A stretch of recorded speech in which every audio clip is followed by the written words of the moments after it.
What's up, everybody? Man, it's your boy, Mr. Dugai, coming at y'all with another video, man. And today I'm going to preview and predict Sunday's AFC Championship game. You have the Kansas City Chiefs hosting the Tennessee Titans for the right to go to the Super Bowl, yo.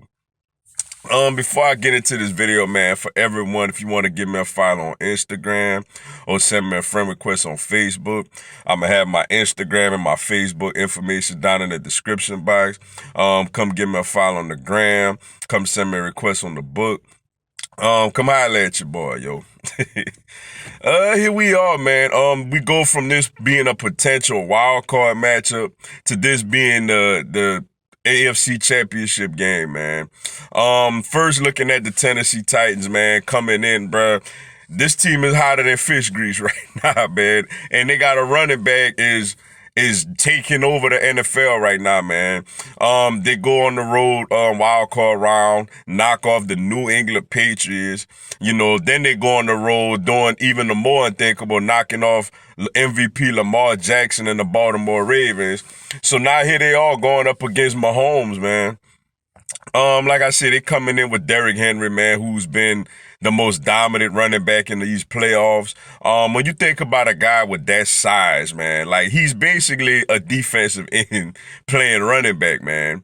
And he has speed to go with it, yo. Not only power, but has speed also to break away from people. When you think about the fact that I think he still holds the record for the most career rushing yards in high school nationally. It lets you know this guy just been big time, man. Then in college, he won the Heisman Trophy. So now he's just doing this thing in the NFL. I mean, the guy is just amazing, especially in today's NFL when a lot of teams are going more to three down backs, guys that can run and be a real threat in the passing game. Derrick Henry is a throwback running back, man, and he's still out there getting it done. Led the league in rushing. And it's not like to say that they use him a little bit in the screen game, but they obviously don't really use him in the pass game like that.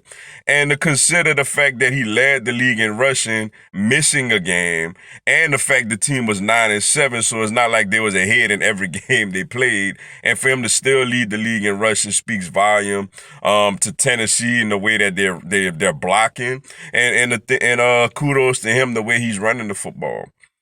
The offensive lines played well, led by guys like Taylor Lewan, man, who struggled earlier in the season with holding penalties after serving a full game suspension. But he's back to looking like the player that we all know him to be.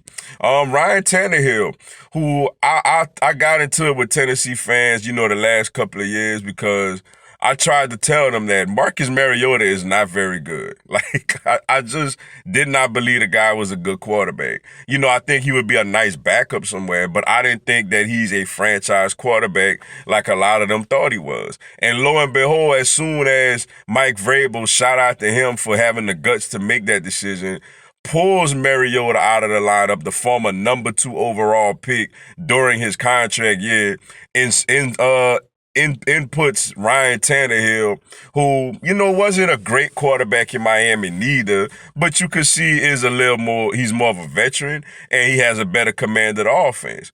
And the teams took off. Like his passer rating is among one of the best in the league. I know he don't throw for a bunch of yards now, especially with the way Derrick Henry's running the football. I think he threw for under 100 yards against Baltimore and New England. But nevertheless, the guy has sparked this team.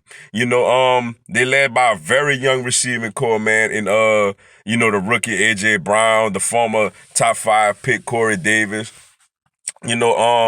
Defensively, a guy like Jarrell Casey up front, man, is still, he's been consistent, throughout the years, and he's still out there getting it done. And then when you look in their secondary, man, they got, the guy like Kevin Byard, who at times, I think one year had led the NFL in interceptions. Got another one last week, and Logan Ryan is playing very, very well, at the cornerback position, man. This team is hot right now, and they beat Kansas City earlier this season, so the Tennessee Titans are definitely coming into this game, with a whole lot of confidence, man, that they could, mess the game up a little bit as far as making it more of a grind out football game as opposed to a shootout. And when you look at the Kansas City Chiefs, man, coming in with Andy Reid, man, I want to see do well, man. Obviously been a long time Philadelphia Eagles coach, couldn't quite get over the hump. I know, some Eagles fans want to see Big Red get one. Some Eagles fans, for whatever reason, dislike him because he didn't get one with us, But this team, man, led by Patrick Mahomes, who may be the most physically gifted quarterback of all time, man.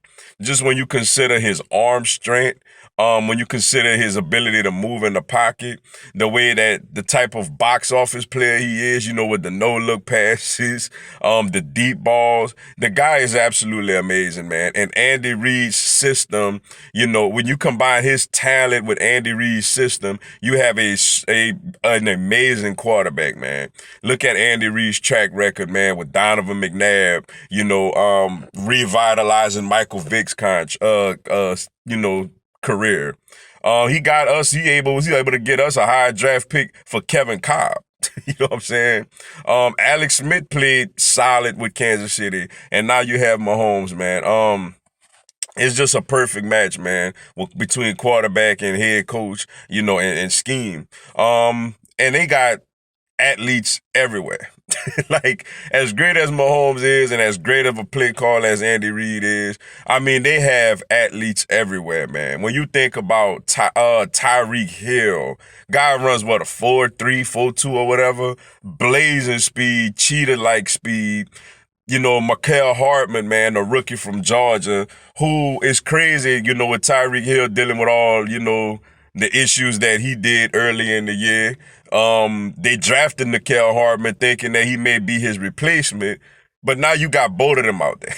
You basically got two Tyreek Hills out there running down the field, catching deep balls and running routes, man. Sammy Watkins, a former first-round pick at wide receiver, man, is still extremely talented. And then you got Travis Kelce, the most athletic tight end, in the NFL, man. The guy just, he had, 3 touchdowns last week? Damian Williams, man, I know he's not like a great in-between the tackles runner or anything like that. But when you consider his speed, if he gets a lane, he has a burst to take it to the house. And he's very effective in the pass game also. This Kansas City Chiefs offense, man, is completely loaded, man. The personnel then they don't have a bad offensive line either, man, led by a guy like Mitchell Schwartz, man. This team is loaded, like offensively. They are extremely loaded, man. And when you think defensively, they've actually been pretty solid down the stretch, man. You think about a guy like, Chris Jones, who actually missed their last game against Houston, is yet to be seen if he's going to play this game. If he does, obviously that's a huge boost, especially going up against Derrick Henry. They got Frank Clark, man, who's, getting after the quarterback. Then you look in the secondary, man, they got the big homie, former LSU Tiger, Tyron Honey Badger Matthew, man, who has made a big difference for this team defensively. And they got guys like Sorensen and Brashawn Breeland, some other veterans. They playing better defensively. This team was down 24-0 to the Houston Texans, man. And they scored 28 points in one quarter. They go on a 28-0 run in one quarter. This is not LSU's offense going up against, some technical school or nothing like that. This is a NFL team going up against an NFL defense, and they scored 28 unanswered points in one quarter, man. That is just that is the definition of what you call extreme firepower, man. And they got a chip on their shoulder, man, for the way their season ended last year in the AFC Championship, going down to Tom Brady, and the Patriots at home in overtime. So this team is dangerous right now also, man. Really looking forward to this game, really looking forward to this matchup, yo. Now it's time to get into my prediction. Tennessee Titans have been amazing. Like I said, Derrick Henry running the football. The defense has been really solid and stout. Ryan Tannehill is out there basically not messing it up and making plays when given the opportunity to make plays. The Tennessee Titans are a real true Cinderella story. Mike Vrabel, I think, is doing an amazing job as head coach. With that being said, man, the Kansas City Chiefs are going to win this game. I believe are going to win this game. This is not Tom Brady and the Patriots with nobody's basically in a hobble Julian Edelman at receiver. This is not the Baltimore Ravens. Granted, Lamar Jackson was amazing this year, but we know Lamar Jackson is still trying to get better as a complete passer.